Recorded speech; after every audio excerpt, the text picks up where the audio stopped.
Hey there, it's Kat, and this is Brews and Reviews.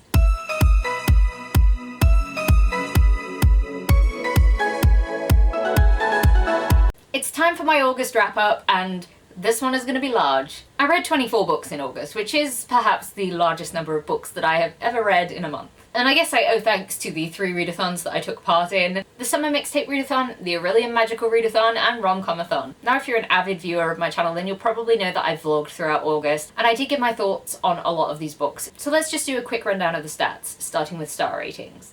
I read 1 1-star book, 1 2-star book, 4 3-star books, 16 4-star books, and 2 5-star books. So it was a very 4-star heavy month, and I'm happy with that. I wish there were more 5 stars though. So in terms of format, I read 2 physical books, 13 audiobooks, 8 ebooks, and 1 manga. So I do feel like the format was a little bit skewed towards digital this month, but I think that's just how it worked out. And obviously I enjoy reading audibly and on my ebook at the moment. The first book I finished this month was Rapsonic by Laura Talasa. I was reading this as a buddy read with Caleb from Crack Into a Good Book. This is an urban fantasy book about a siren who owes a great debt to a fae called the Bargainer, and he comes to collect. I'm gonna be totally honest, I loved it mainly because it reminded me of Labyrinth fanfiction. It's a very fun time for anyone who ever sort of stumbled onto that side of the internet, but I really enjoyed it. It was a lot darker than I expected, which I really enjoyed. There are definitely trigger warnings for child abuse, drugging, and rape, so just watch out for that because it does delve quite heavily into that. Otherwise, it was really fun. I liked the spicy scenes, and I liked that it was coupled with the darkness. Obviously, I'm going to be the fan of the darkness and slightly morally grey people. You know, it's a great time for me. But yeah, it was a really fun time, and I'm really glad that I picked this up. Definitely going to be reading the next one. I gave it 4 out of 5 stars. The next book I read was Hyperion by Dan Simmons. This is a sci-fi book about 7 people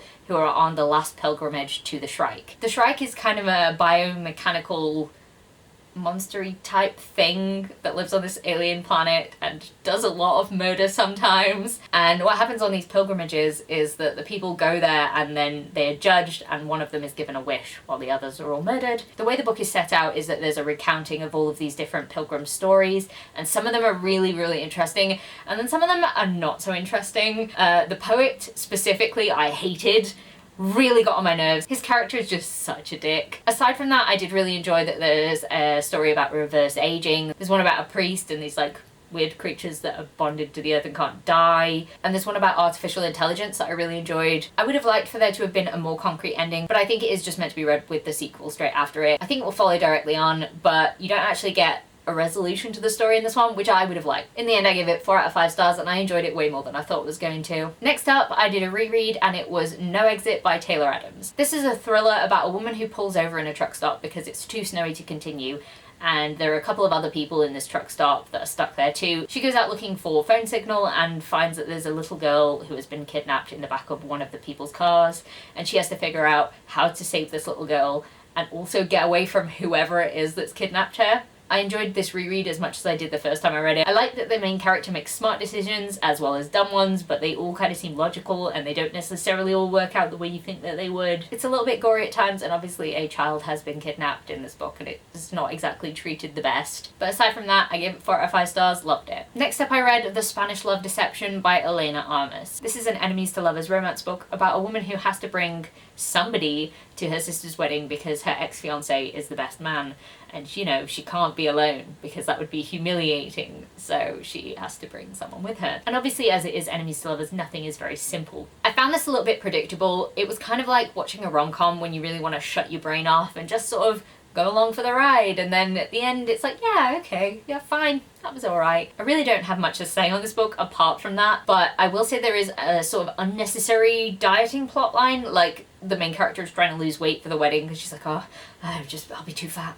So she doesn't eat for a fair amount of the book, and then at one point she faints because she hasn't eaten, and they make it a big deal that that's not okay, but at the same time I do not need to read about a person who is like crash dieting, because like, that's not cool. And I don't know if there were trigger warnings. I didn't see any trigger warnings, but I was listening to the audiobook, so I don't know if there were any. But you should be aware of that if you don't like reading about people not eating. I gave it 4 out of 5 stars, but that was a bit generous. It's definitely for like the enjoyment, brain switch off, kind of what I was looking for, rather than it being like an excellent book, because it wasn't that. Next up I picked up The Ocean at the End of the Lane by Neil Gaiman, a book that firmly cemented in my mind Neil Gaiman is not for me. I gave this book 3 out of 5 stars, and it's not a terrible book. It's not even a bad book. It's probably an alright book.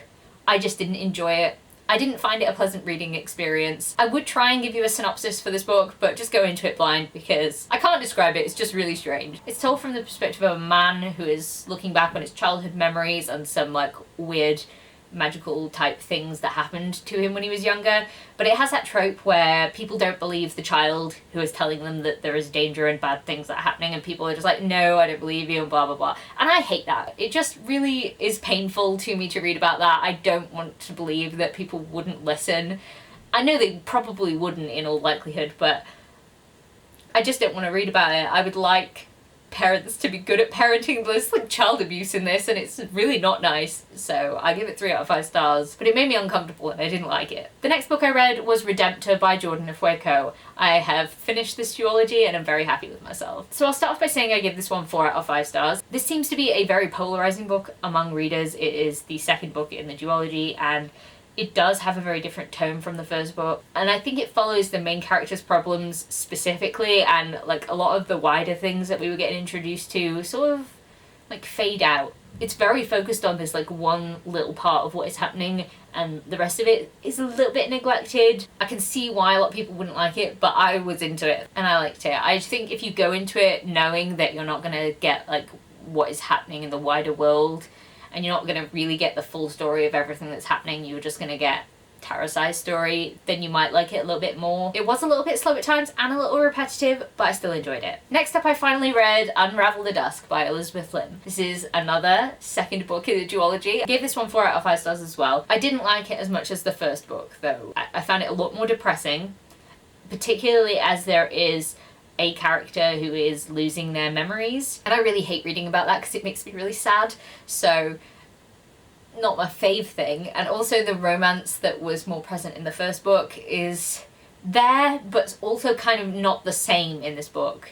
I think I like the elements of it that were present in the first book a little bit more than this one. With that being said, I feel like it was the ending that this story needed, so I'm happy with that. The next 2 books I'm going to talk about together, as they are part of the same series. I read book 2 and 3 in the Wrath and Rain series, and that is Sinful Demon King and Vengeful Demon King. So Sinful Demon King, I don't really have very much to say about this one. My only real note is that the main character really frustrated me because she makes some dumb decisions. Some really dumb decisions. And when you're reading it, you're watching her make these mistakes, and you're like, why are you doing that? Like, I guess I get your logic, but it's dumb logic and doesn't make sense. I mean, it did to her, but it was dumb. Like, if you just stepped out of this woman's shoes, you're like, why are you making that decision? That's just the worst decision you could make. Anyway, that was really annoying. I gave this one 3 out of 5 stars. So Vengeful Demon King was much better. The main character stopped making stupid decisions, made better decisions. It was great. It was a good end to this trilogy, and I really liked the twists that sort of came out. And obviously there is spice in both of these books, which I enjoyed because Nikki St. Crow can really write spice. I do tend to like her characters. Just in the second book, and I think a little bit of the first book, the main character just makes some dumb decisions. But she gets over it by book 3, so it's all good. Next up I read Horns by Joe Hill, and I did not like this book. I rated it 3 out of 5 stars, and the more I look back on it, the more I'm like, I should have rated it 2 out of 5 stars. It's not actually that the book was bad, because I actually liked some of the plot elements, and there were things that worked really well for me. I think it's more about the writing style and the fact that all of the characters were vile. And it was almost like Joe Hill was going, I need to be the most vile that I can be and create the most vile scenarios with the most vile people who will just do the most vile things. And that's really the only word I can come up with in describing it. I really found it just deeply unpleasant. So on top of the nasty characters, there is animal abuse and animal death. There's a lot of snakes in this, and it doesn't end well for all of the snakes, and it made me sad. The atmosphere, the tone, the writing, not for me. I have liked one Joe Hill book, and I've disliked this one, so I will give him another chance. I won't say that I will just not pick up another Joe Hill book, but this one just really was not for me. Next up, I really feel like I need a round of applause for this one. I read A Core of Silver Flames! I did it, finally, I read it. So you may know I started this in about February, March, very early on this year, and then I kind of like soft DNF'd it at the beginning of part 3. Now I decided this month I was going to go back to the beginning because it had been ages since I read it and just read the whole thing all the way through. And I did. And guess what? I gave it 4 out of 5 stars because part 3 is where it gets good. So I'm a little bit annoyed that the beginning of this book is really slow and it's basically depression and sexy times with very little plot sort of plugged into it. There's like 10% plot and the rest is depression and sexy time. And I just don't think the balance is quite right. And then in part 3 there's like 80% plot and 20% sexy times and less depression. And I just liked it a lot more. I just found it much more readable. It turns out I do actually need plot, and I think the balance on this book was wrong. I'm mad at myself for DNFing it where it gets good last time, but at the same time I shouldn't have to read 550 pages of a book to get to the good bit, so 4 out of 5 stars, but that's mainly because of the end and like a few bits that happen in the middle. The next book I read was Sky in the Deep by Adrian Young, and this one is kind of an enemies to lovers Viking story about 2 tribes who are at war, and the main character sees her supposedly dead brother fighting for the other side. She ends up being captured by this other tribe and trying to figure out what happened and why he's there and still alive. For the most part I enjoyed this one. I think it was quite simple, but if you are looking for sort of an enemies to lovers Viking-esque romance, then it's worth a pick up. The next book I read was Lying in Wait by Liz Nugent. This is a domestic thriller set in Ireland, and it's about a woman who is murdered and how that's covered up by the family that murdered her. I really don't want to say anything else about this book because, I mean, it's a little bit depressing. The characters are just not very nice people, and then the end happens and it's such a good ending. It really is fucked up and I loved it. This is a thing about Liz Nugent's books, the ones that I've read anyway. The endings just really, oh, wow, that's very wow. If you really like an end that will put your jaw on the floor, I recommend. I gave it 4 out of 5 stars. Most of the book was 3 out of 5 stars because I wasn't really sure what was going on, and then the end happened and it was 4 out of 5. Next up I read Full Metal Alchemist Volume 6 by Hiromu Arakawa. I gave this one 4 out of 5 stars. I enjoyed it more than the previous one, and I think the backstory that was featured in this book was quite action-packed. It was actually going somewhere, so I enjoyed it more than I did the previous volume. Next up I read Half the World by Joe Abercrombie. This is the second book in the Shattered Sea series, and this one follows some of the characters from the first book and some new additions, and I really enjoyed the new additions. This is a high fantasy world with a lot of political scheming that I really enjoyed. Morally great characters, you know, that's great. Really do enjoy a good story where a woman beats up men who say that she can't fight because she's a woman. It's like cake.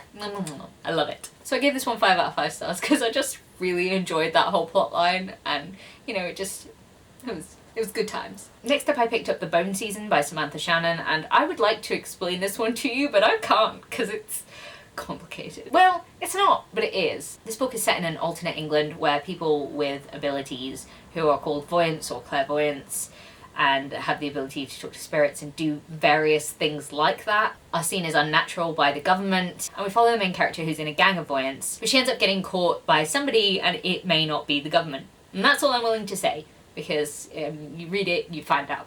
So I liked this, but I did find that a lot of the book was things that were happening to the main character and she wasn't actually actively doing anything. I mean, part of that can't be helped because of what is happening in this story, but at the same time I really wanted more.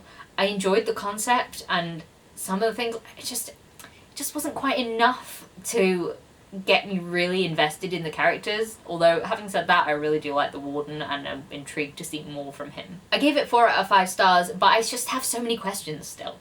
And I feel like some of my questions should have been answered, and they weren't, so I'm a bit like, Next up I read The Progeny by Shelly Crowley. This is a vampire book where vampires have been outed to the general public, and they're sort of discriminated against by, you know, regular humans. So a lot of them don't reveal that they're vampires. And there are like services that exist where like vampires can call a person to their house, get like a bit of blood from them, and then they leave and get paid for it. It's like Uber Eats, but with vampires, I guess. Anyway, the main plot of this book is about somebody who is trying to cure vampirism, and yeah, it's kind of depressing. It's this really depressing book, so depressing.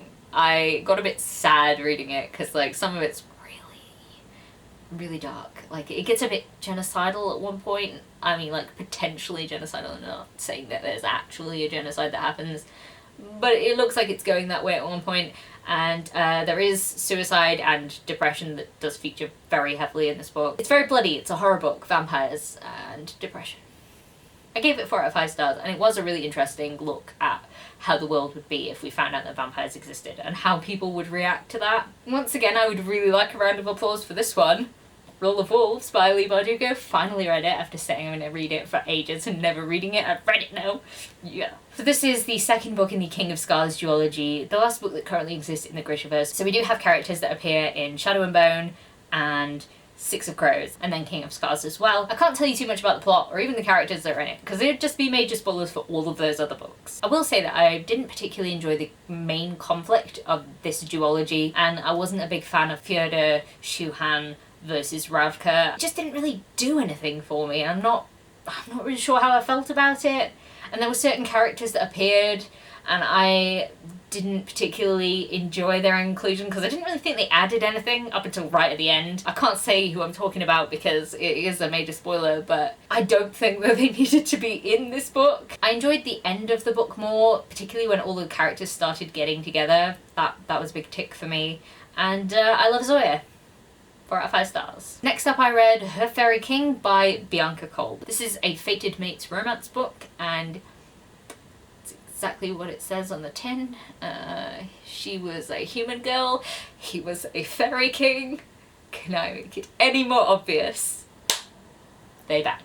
It was fun overall, but a bit insta-lovey and a bit unrealistic in sexy time stretchiness. For more details on that, please see the week 4 vlog for the Aurelia readathon because, wow. I gave that one 2 out of 5 stars. And now onto my only 1-star book of the month. A book that I truly wish I had filmed as a Complaints with Cat video because, oh, it was deserved. For snippets of my complaining, please see that same vlog because that was a ride. The book in question was Cirque du Mort by Tammy Lynn. I'm trying to think of how to describe this book. A woman goes to a circus, but it's like fae circus and she doesn't realise, but it's like sexy fae. And they do like sexy stuff. Like literally having sex. And it's not sexy. But like, beside the point, this book needed a seriously good edit. There were just many errors and things that just didn't make sense and characters that just blurted things out. At one point, there was this one character that was like balls deep in the female main character and he started thinking about how she must be really smart because when she came into the room before she had looked at all of his books and seemed impressed.